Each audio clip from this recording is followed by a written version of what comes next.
Do you mind giving a few examples of the kind of data that's being collected? Obviously, there's a lot of data that exists all over the place. When you're talking specifically from a trade perspective, I'm Mahika Ravi Shankar, Assistant Editor at Trade Finance Global. I'm Carter Hoffman, Researcher and Editor with Trade Finance Global. Welcome to Trade Finance Talks, your go-to trade, treasury and payments podcast, brought to you by TFG. This year, trade digitisation has been done to death. For the business case, digitisation can save man-hours and improve efficiency, generating income, and the environmental benefit is constantly trumpeted. On the digitisation of trade documents, we've covered the imperative of it and the challenges posed by the regulations surrounding it. On fraud, we've talked about the double-edged sword where digitisation both opens new avenues for criminals and improves our capability to track those criminals. On data, it's intuitive to say that digitisation gives us more metrics through which to monitor international trade flows. This is one of its paramount benefits. But the dark side of data collection in trade digitisation has hardly been explored. In fact, data inequality widens the global economic divide, and digitisation favours those with infrastructure. I'm delighted to be joined by Carter Hoffman, researcher and editor at Trade Finance Global. Carter has recently written a paper on just this subject, data inequality and the global economic divide. Carter, welcome to Trade Finance Talks. Thanks for having me. I guess the best place to start would be with a bit of background. What is the concept of data inequality, and why should we be paying more attention to it in the context of global trade? Yeah, so data inequality, I know it can seem a bit of a self-explanatory concept. Basically, it refers to that idea of unequal access, control, and representation in the digital economy. So just to break those three aspects down a little bit more. So the first one, access to data, is kind of looking at who can gather and use data in the world. So if you think about the differences in data access between, an individual like you or me and a larger tech company like Facebook, obviously Facebook has a far greater ability to gather and use data than either one of the two of us do. So the second one is control. So that's looking at things like the management and storage of that data. So where are those physical servers located? Who is allowed to make decisions about what happens with the data, right? Those sorts of ideas. And these first two tend to be what people think of a lot when it comes to questions around data, right? But the third one, that representation of the world as data, is a little bit different. It's a little bit less obvious. And what that looks at is who's actually represented in some of that data that we're using to make decisions. So as a bit of a silly example, suppose that I was trying to better understand fruits and vegetables. The only information that I used for that research was collected at an apple orchard. Obviously, the information that I'm using to understand this broader set doesn't represent everything that I'm really trying to understand. So it's pretty easy to see there that, there might be ways where the data sets that we're using don't represent the entire world. And that kind of creates a little bit of inequality. The second part of your question, why should we be paying more attention to it in the context of trade? Now, generally speaking, there's a good deal of truth to the idea that data is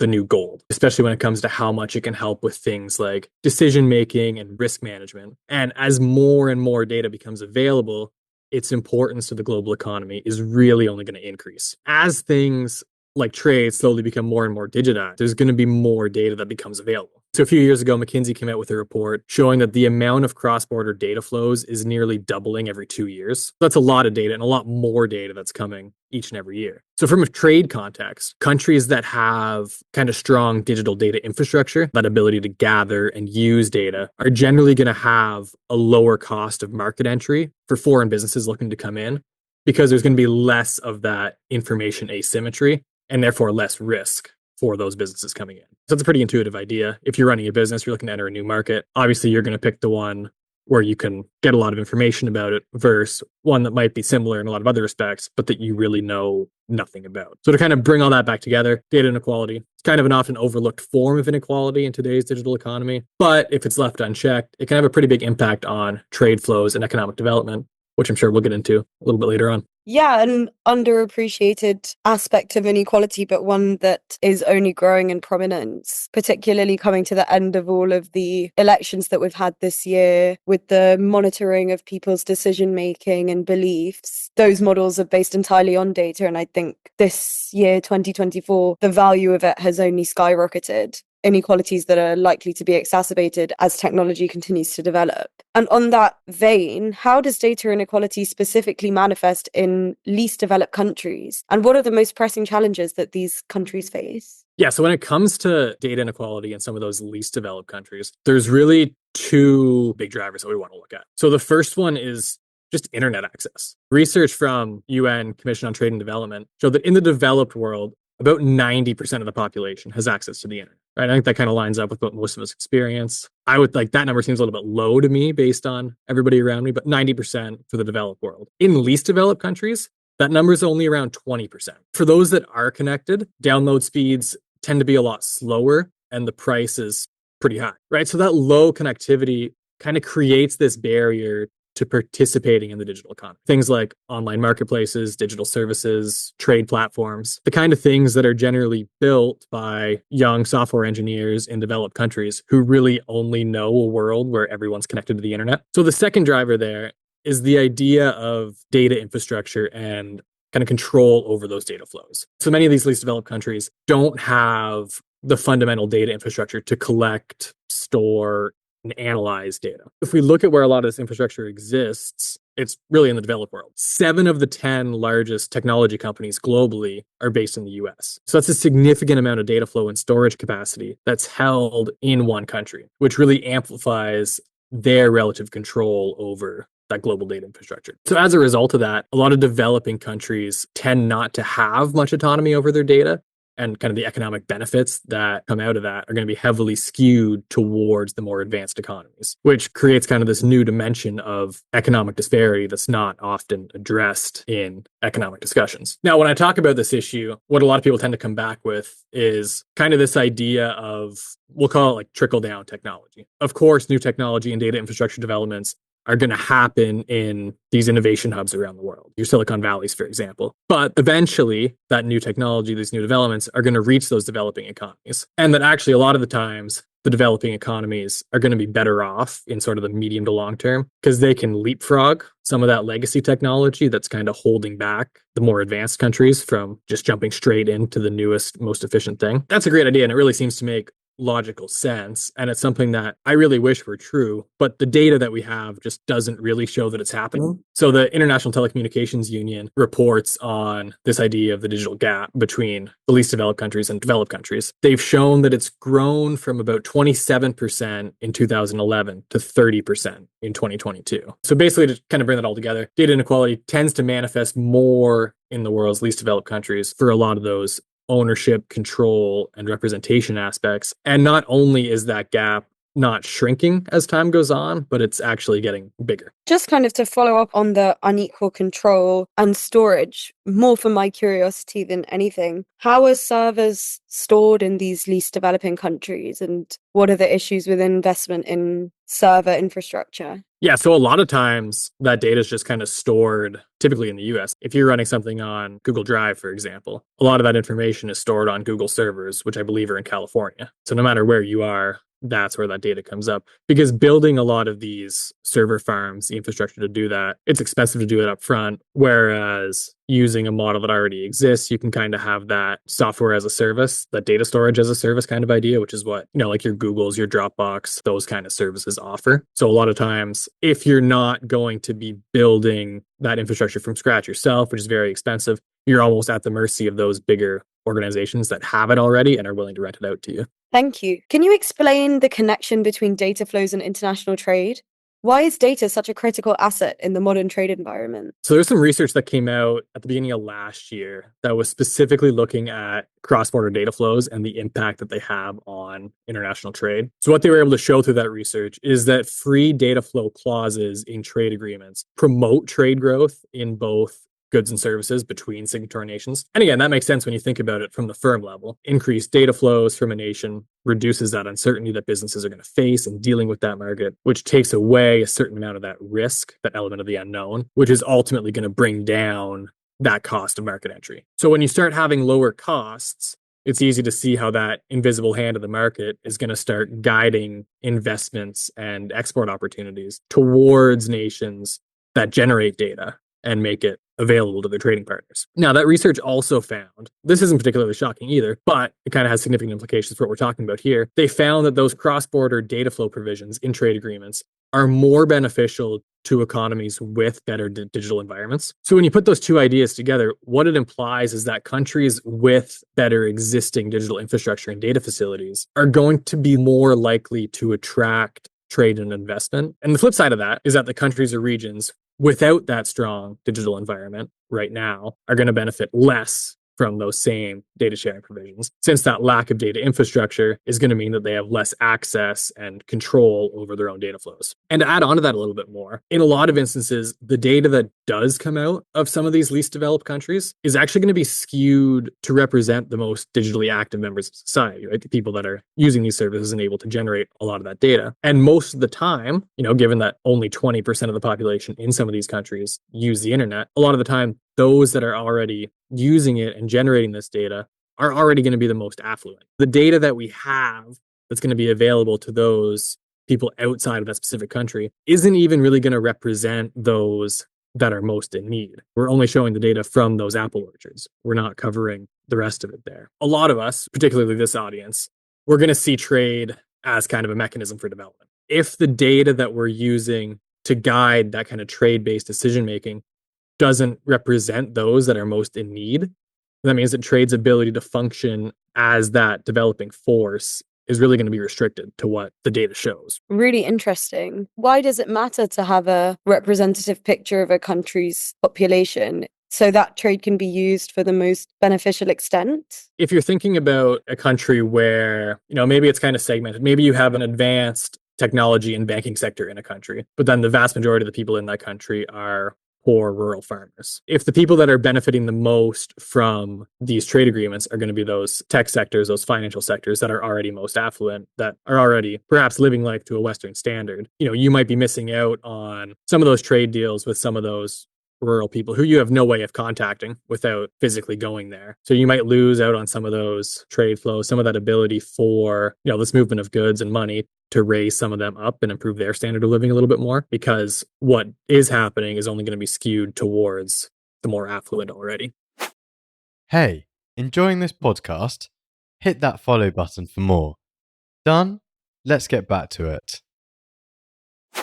And yeah, I guess about the most affluent in society being the ones who have access to this digital infrastructure. How does trade digitalisation, which is supposed to increase efficiencies across the board, how does that risk deepening economic inequality if it can contribute so positively to growth? So, I'm not going to bother making the argument here that the future of trade is digital. We've kind of covered that one pretty thoroughly. And the general consensus is that the industry is going to become more and more digital. It's just really a matter of when and how. As with any industry that becomes increasingly digital, increased trade digitization is going to create this exponential increase in the volume of trade data generated. That McKinsey report from earlier that says that cross-border data flows are doubling every 2 years. If that increases more and more as more and more countries become digital from a trade perspective and produce a lot more trade data, that's a lot more data that's coming out of it. Generally speaking, more data, especially when you're combining it with better abilities to process and analyze it, it's a very, very good thing for a lot of reasons. Like, we've covered some stories recently about using data to help combat trade-based money laundering or other fraud ideas, and using different technologies to be able to combat that, which is a good thing, of course. But when it comes with a little bit of a hiccup is when you start considering some of those least developed countries that have that low existing data capacity. Based on everything that we've talked about, kind of the data gains that they experience from increased digitalization are going to be a lot lower, relatively speaking, than what developed economies that already have this infrastructure in place are going to see. Since data availability lowers that cost of market entry and increases international trade and investment flows, widespread digitization is going to make international trade and investment relatively more risky and expensive in those data poor nations, which is going to ultimately incentivize economic actors towards dealing more with data rich and therefore less expensive environments. So again, to kind of pull all that together, more trade digitization means more data, which is going to mean trade is relatively more cheaper for developed nations that have better data capabilities, while at the same time making it more expensive for those least developed countries. Which means that if left to market forces alone, this asymmetric data environment really has that potential to exacerbate worsening global economic inequality. Thank you so much for that. What can we do to address this problem of data inequality? Do you reckon there is a solution? Yeah, so I mean, obviously, it's one thing to be able to point out this problem in the world, but it's a whole other thing to be able to come up with a proper solution. If we're serious about trying to make the global economy more balanced and fair, especially as digital trade keeps growing and we keep pushing for that, then I think there's a few things that we can really do to work towards making progress here. It's pretty simple, and I actually think it's one of the most important ones, is to just monitor and report on data inequality. It's so easy for people in more digitally advanced countries to lose sight of some of those challenges faced by less developed ones. And even just being aware of an issue can make an enormous difference in our ability to address it in the long term. So if we were to set up kind of a regular system to track and report on this divide, we can really stay accountable and transparent, which is ultimately going to help us make sure that we're not leaving anyone behind just because they're in a digitally disadvantaged area. So once that's done, the most important step towards actually addressing the issue would be getting funding dedicated to building some of that digital infrastructure in those least developed countries. Really, what that should be focused on is building some of those fundamental basics, like reliable internet or data centers, to bring some of those least developed countries up to that kind of minimum threshold where they're not just inherently locked out of benefiting from digital advancements in the rest of the world because they're just that far behind. So another one would be really pushing for more inclusive digital trade policies. So we need trade agreements that work for everyone, not just for data-rich countries. And this means making sure that agreements include provisions that support fair data sharing and really help those developing nations benefit from the digital economy so that they're not just left on the sidelines. So, I mean, to sum up, if we're going to focus on awareness, basic infrastructure building, and fair trade policies, I think we can really make some headway in that fight against data inequality. And I mean, of course, a lot of those are easier said than done to actually implement in the world. There's going to be a lot of challenges and it's going to be a long road ahead. I think if we're doing that, we're going to be well on our way to building a future where every nation kind of has a fair shot in the digital world. Who do you think the onus is on? Would you say on national governments? For instance, I know in India there was a massive digital infrastructure program rolled out by Narendra Modi, which has seen a lot of success to the extent where like street vendors will be using contactless payment. Would you say that the responsibility is on governments or on international monitoring bodies in terms of the reporting and accountability element? Or, of course, both in conjunction? Yeah, I would say it has to be a bit of both. Obviously, you're not going to have an outside international organization come in and impose all of this stuff on a government that doesn't want it to happen. Those governments need to embrace the idea that, the future is digital and that's what's coming and that they should be preparing for it. And obviously, there's things that those international bodies can do to help facilitate that. Some of the training and education on government level, making programs available that those governments might be able to use to help lift the populations up, those kind of ideas. But yeah, at the end of the day, it's really everyone's issue to kind of deal with this. Trade is inherently a global process, a global phenomenon. We need everyone involved, and we all benefit more when everyone's involved in that process and is able to participate fully. I'm also curious as to exactly what types of data we're talking about here. Do you mind giving a few examples of the kind of data that's being collected? Obviously, there's a lot of data that exists all over the place. When you're talking specifically from a trade perspective, a lot of times it's kind of that idea of, what is being traded in a certain nation, what has historically been there, what industries exist in a country. So for example, if you were running a coffee shop looking to import coffee beans from somewhere, if you go online and search up where you're going to get it from, there's going to be a handful of places that come to mind, right? Ethiopia, a lot of places in South America that have those. But there might be other regions that produce it just as much and just as well, but that you're not aware of because it might be that data is not available. It might be that people that are producing it live in regions where they're not connected and aren't able to access those international markets from some of these platforms. So really having that kind of information, like what's out there, is going to help facilitate things as well. And also, in terms of things like when you look at the UK, like the Electronic Trade Documents Act, something like that, when trade becomes more digital, a lot more flows like information there, like bills of lading, your letters of credit, that kind of information can become available. And you might not have a granular view on things, but you might have a much more aggregate kind of picture of it all. And having that sense of what's happening, what's flowing where, what's industries are available, that can just help facilitate it. And for the businesses that exist in each country, can make it easier for them to know where to trade and, again, lower those barriers to entry. Thanks so much. That was super helpful. I guess just to summarize everything that we've discussed in some concluding remarks, it's unequal access to, control of, and representation of populations by data exacerbate the inequalities caused by trade. Widespread trade digitalisation will incentivize economic actors towards more data-rich countries, which makes things way more expensive for these LDCs, where only 20% of the population have internet access. But I guess you've not painted an entirely bleak picture, with solutions of monitoring and reporting to stay accountable and transparent, funding towards building internet, data centers, and more inclusive digital trade policies all could come to the benefit of LDCs. Carter, thank you so much for joining me today on Trade Finance Talks. It's been an absolute pleasure, a really fascinating discussion. Yeah, thank you.